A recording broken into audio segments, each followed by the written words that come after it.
That's League Lore, Shadow and Fortune, part 1 of 4. Let's see what this is about. Shadow and Fortune, a harrowing story. Chapter 1. Yep, let's go. The butcher blades had hung the jackdaw from a rusted marlin spike through his jawbone and left him for the quayside scavengers. So is this Zaun or is this Bilgewater? It's hard to say with all the green. This was the 17th murdered gang the hooded man had seen tonight. I'm assuming it's Bilgewater, yeah. At least since the Corset King had fallen. Red-fanged wharf rats had already eaten most of them. So a different conception of death, so he didn't meet Kindred, realized death is nothing special like he was told, became angry and started controlling death. Yeah, basically, that's Mord right there. Man's feet were perched on It's like, you can't kill me, I kill me. And I don't want to kill me. Help me. The words were wet, squeezed up to her throat, clogged with blood. Fucking Mord, what a Chad. Mord is the biggest Chad of Legends. Incredibly, the jackdaw was still alive on the bone-handled spike. The hooks stuck deep into the wooden frame of the loaded crane. No way to get the jackdaw down without tearing his skull to splinters. Help me, he said again. The hooded man paused, considering the jackdaw's request. What for? He said at last. Even if I get you down from there, you'll be dead by morning. The jackdaw carefully lifted his hand to a concealed pocket in his patchwork jerkin and removed a golden cracker. Even in the dim light the hooded man saw it was genuine. The scavengers hissed and raised their hackles as he approached. Wharf rats weren't large, but meat as warm as this wasn't a prize to be surrendered lightly. They bared long, needle-like fangs, spitting diseased gobbets of saliva. He kicked one rat over the water. He crushed a second underfoot. They snapped and bit, but nimble footwork kept any from tasting his flesh. His every movement smooth and precise. He killed another 3 before the rest scattered to the shadows, sullen eyes glaring red in the darkness. The hooded man stood beside the jackdaw. His features were hidden, but the light of a rogue's moon suggested a face that no longer smiled. Death is here for you, he said. Embrace it, safe in the knowledge I will ensure it is final. He reached into his coat and withdrew a glittering spike of silver, 2 handspans long and engraved with curling symbols spiraling along its length. It resembled an ornate leatherworker's oar. He placed the tip under the dying man's chin. The man's eyes widened and his hands scrabbled at the hooded man's sleeve as he looked out over the vast expanse of ocean. The sea was a black mirror shimmering with the glow of myriad candles. Quayside braziers and lamplight warped through salvaged glass from 1,000 cliffside hulks. You know what lurks over the horizon, he said. You know the horror it brings, and yet you tear at each other like rabid beasts. It makes no sense to me. He turned and hammered the heel of his palm against the flattened haft of the oar, driving the spike up into the man's brain. A last corpse rattle and the jackdaw's pain ended. The gold coin fell from the dead man's fingers and rolled into the ocean with a soft splash. The man withdrew the spike and wiped it clean on the jackdaw's ragged shirt. He returned it to the sheath inside his coat and removed a golden needle and a length of silver thread dipped in waters drawn from an Ionian spring. Working with the skill of one with the many times before, he see what I mean when I say like I don't like these kinds of stories? Because it's like you're trying to be like an audiobook where you're like narrating the story and stuff like that, which is like, give me the story. Stop building it. Give me story. It's like, I appreciate his effort. Don't get me wrong. Like, that's great effort. But that's not what I'm looking for. I don't care about these side details. I don't care about the coin dropping and rolling and softly dropping into the water. Like, I don't care. So give me the details. What is this about? Words taught to him a lifetime ago. Words first ill-spoken, by a long-dead king. Now the dead cannot claim you, he said as he finished his work and replaced his implements. Maybe not, but we ain't leaving empty-handed, sure we ain't, said a voice behind the hooded man. He turned and pulled back his hood to reveal skin the colour and texture of aged mahogany, cheekbones that were angular and patrician. His dark hair was bound in a long scalp lock, and his eyes that had seen horror beyond measure surveyed the newcomers. 6 men, dressed in aprons of blood-stiffened leather, cut to display limbs of cornered muscle wrapped within tattooed thorns. Each carried a serrated hook and wore belts hung with a variety of meat-workers' knives. Petty thugs made bold by the fall of the tyrant who ruled Bilgewater with an iron fist. With him gone, the city was in chaos as rival gangs sought to carve out fresh territories. Their approach hadn't been stealthy. Hobnailed boots, awful stench, and muttered curses had announced their presence long before they revealed themselves. I don't mind a coin going to the bearded lady, sure I don't, said the biggest of the vultures. A man with a gut so prodigious, it was a wonder he could get close enough to a carcass to gut it at all. One of ours killed old Knock John there, fair and square, sure they did. So that gold serpent there was ours. Do you want to die here? Asked the man. The fat man laughed. You know who you're talking to? No. Do you? Go on then. Tell me so I can carve it on the rock I'll use to sink your bones. My name is Lucian. Hey! Back his long frock coat and drawing a pair of pistols wrought of gnat stone and burnished metals unknown to even the most reckless alchemists of Zorn. A bolt of coruscating light punched the fat butcher from his feet with a scorched hole where his grotesquely swollen heart had been. Lucian's second pistol was smaller, more finely crafted, and fired a searing line of yellow fire that cut another of the butchers in half from collarbone to groin. Like the wharf rats before, they fled, but Lucian picked them off one by one. Each burst of light was a killing shot. In the blink of an eye, all 6 butchers lay dead. He sheathed his pistols and pulled the coat back around him. Wait, did he say that the guns were made in Piltover? Is that what he said? Wasn't he born of like a stone or some shit, him and his wife? And he just had the guns with him? I honestly, I didn't really understand the origin story. I don't know if it's even canon. But it's like, he's not, as far as I understood, him and his wife are not actually human. They're like born of like some stone or some shit. Others would be drawn by the sound and Obviously, it's like old lore, so I don't even know if it's proper. Lucian sighed. It had been a mistake to stop for the jackdaw, but perhaps the man he had once been was not entirely lost. A memory threatened to surface, and he shook his head. I cannot be him again, said Lucian. He isn't strong enough to kill the chain warden. Olaf's Frostgale hauberk was covered in blood and viscera. He grunted as he swung his axe one-handed, bone sheared and muscle parted before the weapon. Its blade quenched on a bed of true ice deep in the farthest reaches of the Freljord. Bearing a spitting torch in one hand, he waded through the dripping innards of the Kraken worm, hewing deeper with every swing. It had taken him 3 hours to reach this far, cleaving through its enormous glistening organs and dense bones. True, the beast was already dead, skewered a week ago after a months-long chase down from the north. Over 30 harpoons cast by strong arms and broad backs from the decks of Winter's Kiss pierced its scaled hide. It had been Olaf's spear that finally ended its fight.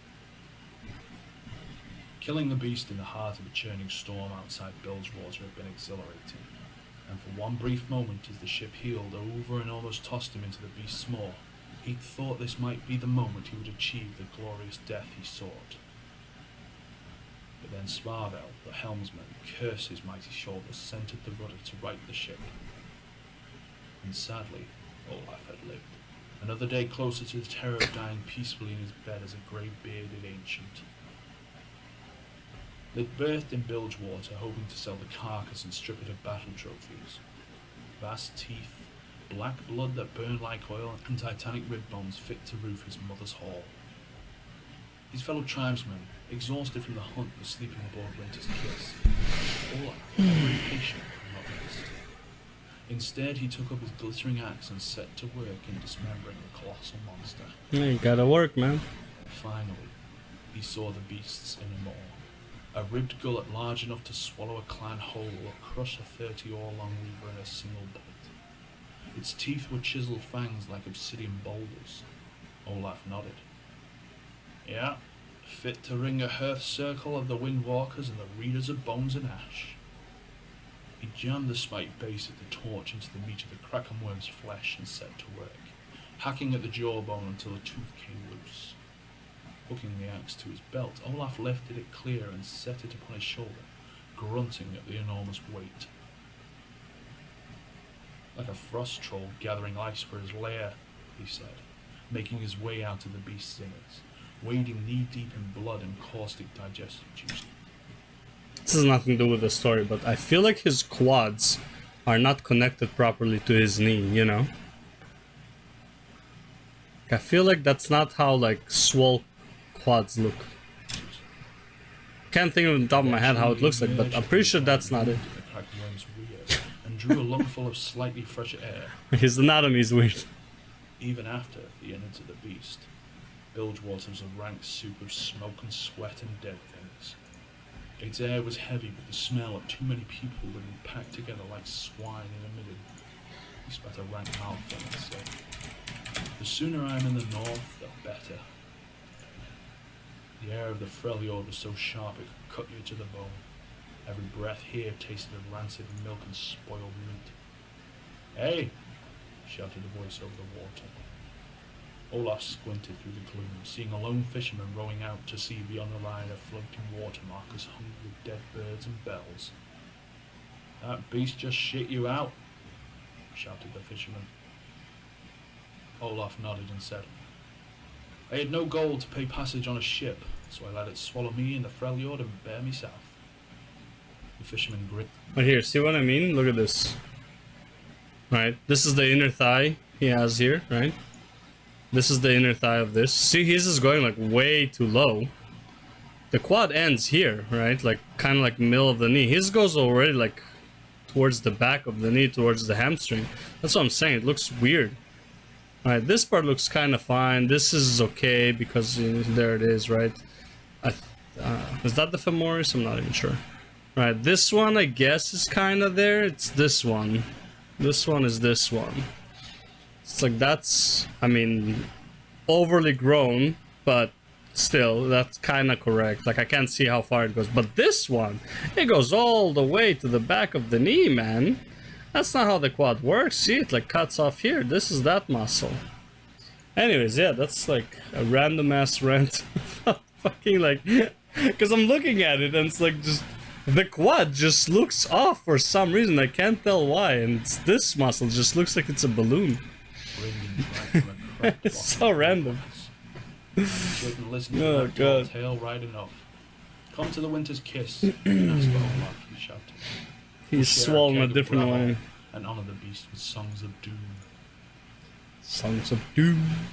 The air around the White Wharf usually smelled of gold crap and rotten fish. Misfortune. Today it tasted of scorched meat and wood smoke, a flavour with which misfortune was coming to associate with ever more of Gangplank's men dying.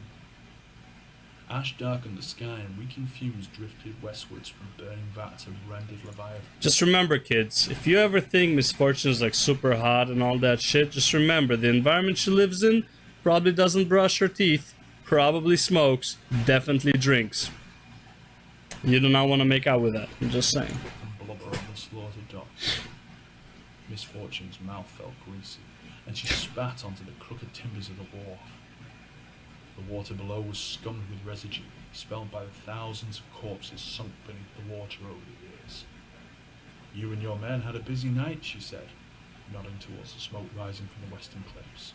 "Aye, that we did," agreed Raffin. "Plenty more of Gangplank's men going under today." "How many did you get?" asked Misfortune. "Another 10 of his crag-side lads," said Raffin, "and the boneyard scallies won't be bothering us again." Misfortune nodded in approval and turned to look at the ornate bronze cannon laid on the quayside. jackknifed Byron laid inside the barrel, finally dead from the gunshot he'd taken on the day everything changed. The day the dead bee exploded in full view of Bilgewater. A gunshot meant for her. Now it was time for Byron to go down among the dead men, and she owed it to him to see him go under. Around 200 men and women had come to pay their respects. Her own lieutenants, Byron's old gang members, and strangers she thought might be former crewmen or curious gophers hoping to see the woman who'd brought down Gangplank. Byron said he'd once run his own ship, a two-masted brigantine that was the terror of the Noxian coast, but she only had his word for that. Maybe that was true, maybe it wasn't, but in Bilgewater, more often than not, the truth was far stranger than any tale spun by the city's many chanty men.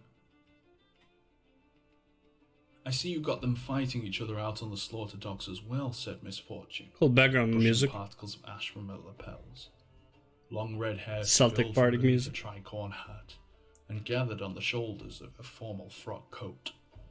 Yeah, it wasn't hard to turn the rat town dogs and war kings against each other, said Raffin. Van Galler's always had his eye on that patch. Says Travin's boys took it from his old man a decade ago. That true? Who knows, said Raffin. Don't matter nohow. Galler would say anything to get control of that part of the docks. Yep. I just helped him along. Not much left to control over there now. No, agreed Raffin with a grin. No. They pretty much killed the hell out of each other. Don't reckon we'll get trouble from either of them gangs anytime soon. Another week like this and there won't be any of Gangplank's people left alive. Yep. Raffin gave her a strange kind of what look happens when you kill the... well... Let's get Byron's No way. They walked over to the Canon, ready to roll it into the sea. A forest of wooden markers dotted the scum surface of the water, ranging from simple wooden discs to elaborate sculptures of sea worms. Anyone want to say anything? Said Miss Fortune. Nobody did, and she nodded to Raffin. But before they could tip the cannon into water, a booming voice echoed over the wharf. I bring words for him. Miss Fortune turned to see a giant of a woman clad in colourful robes and acres of fabric striding down the docks towards them. A posse of tattooed menfolk accompanied her, a dozen youths armed with tooth-bladed spears, wide-mouthed pistols and hooked clubs. They swaggered like the cocksure gangers they were, standing with their priestess like they owned the dogs. Seven hells, what's she doing here? Did Aloy know Byron? No, she knows me, said Miss Fortune. I heard that her and Gangplank used to, you know... Hey, is the priestess Ilawi? I know that Gangplank was in love with Ilawi, but wasn't Ilawi like a sea monster or some shit? Oh god, alright, Ilawi's in town, alright. Really? So the scuttlebutt goes. By the bearded lady, no wonder Okau's men have been giving us such a hard time these last few weeks. Eloy carried a heavy stone sphere that looked as if it weighed about as much as a siren's anchor. The towering priestess carried it everywhere she went, and Miss Fortune assumed it was some kind of totem. What everyone else called the bearded lady, they called something virtually unpronounceable. Eloy produced a peeled mango from somewhere and took a bite. She noisily chewed the fruit with her mouth open and looked down the barrel of the cannon. A Bilgewater man deserves a blessing of Nagakaboros, yes? Why not? Said Miss that's the thing she's carrying. He's going down to meet the goddess after all. Nagakaboros doesn't live in the depths, said Eloy. Only foolish Pilangi think that. Nagakaboros is in everything we do that moves us along our path. Yeah, how stupid of me, said Miss Fortune. Eloy spat the fibrous mango pit into the water and swung the stone idol around like a giant cannonball, holding it up in front of Miss Fortune. You're not stupid, Sarah, said Eloy with a laugh, but you don't even know what you are, what you've done. Why are you really here, Eloy? Is this about him? Ha! Not even a little bit, snorted Eloy. My life isn't for Nagakaboros. A god or a man, what a choice is that? None at all, said Miss Fortune. Bad luck for Gangplank. Eloy grinned, exposing a mouthful of pulped mango. You're not wrong, she said with a slow nod, but you still don't hear.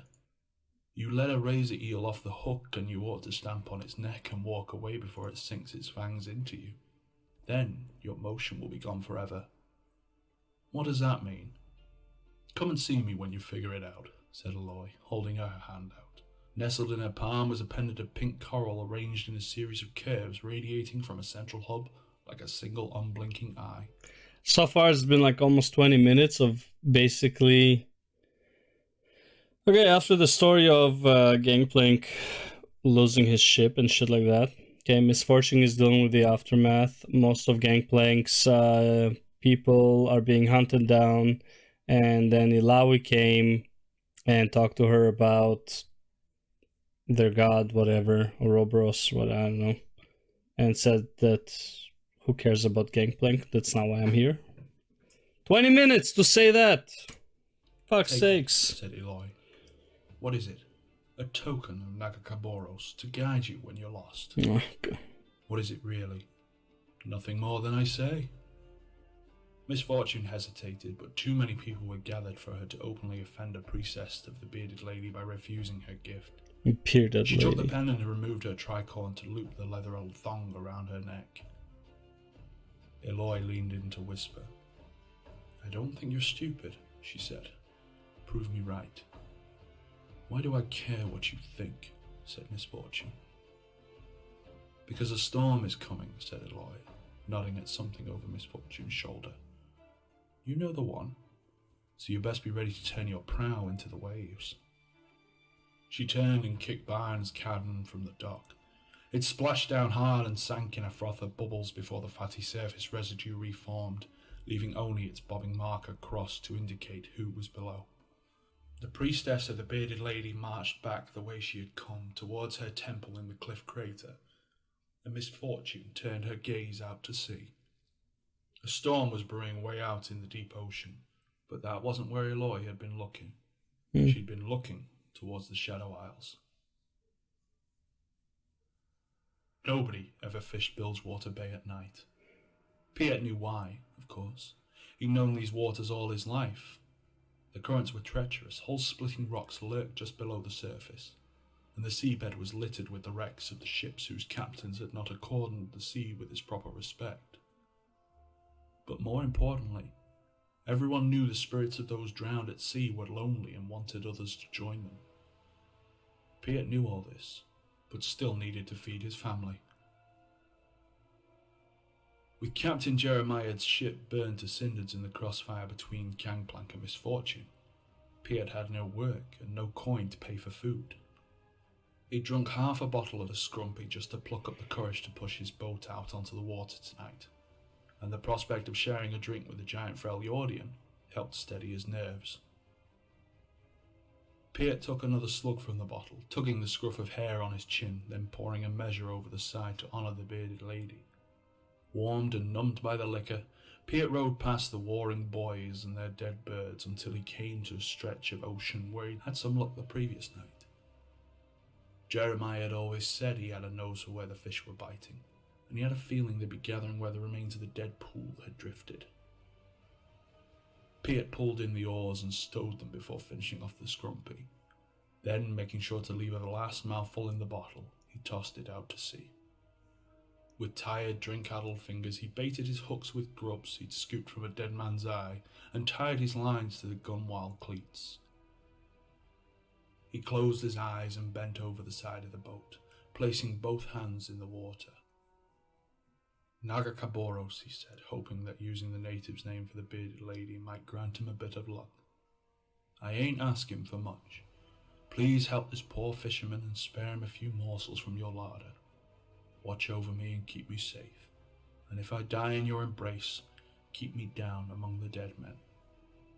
Piet opened his eyes. A pale face stared back at him, wavering just below the surface. It shimmered with cold, lifeless light. He cried out and jerked back into his boat as, one by one, his fishing lines were pulled taut.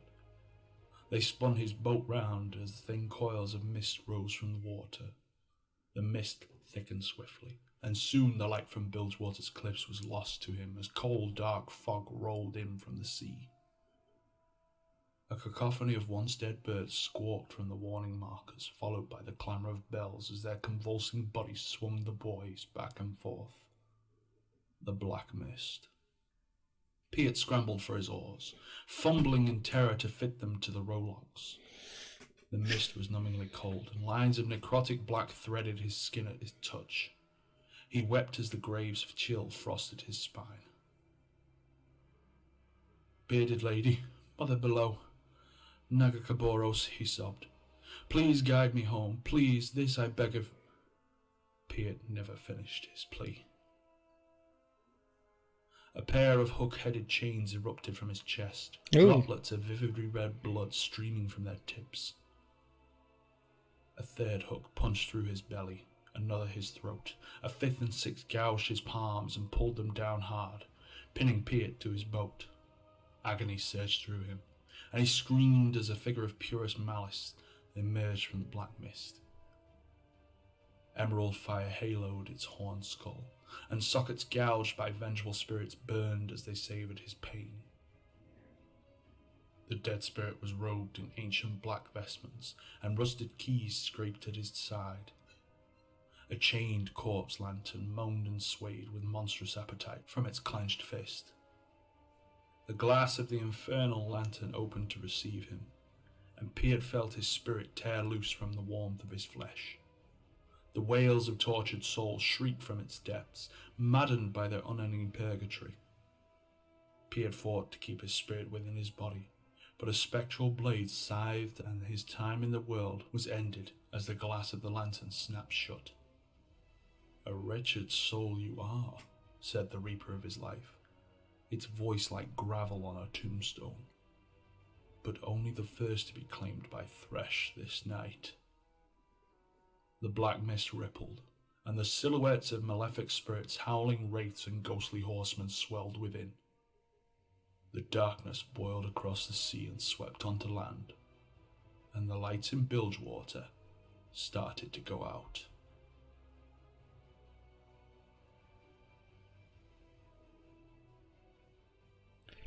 Okay, Thresh made his appearance.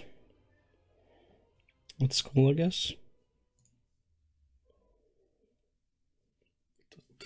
This chapter 1 told me absolutely almost nothing about anything that has to do with anything. It's like, fuck my life, bro. What is this video about then? Oh my god, damn, love this vid. TFW, Thresh can hit 5 hooks at once, but you can't hit one on a stunt, Cho'Gath. Basically. Heard the new champ name is Izuna. You're wrong! So this started 2016, right? 2015, but the comments are 6 years ago, so that means... Oh, well, 6 years and 11 months, so whatever, it is what it is. Okay, anyway, let's go next.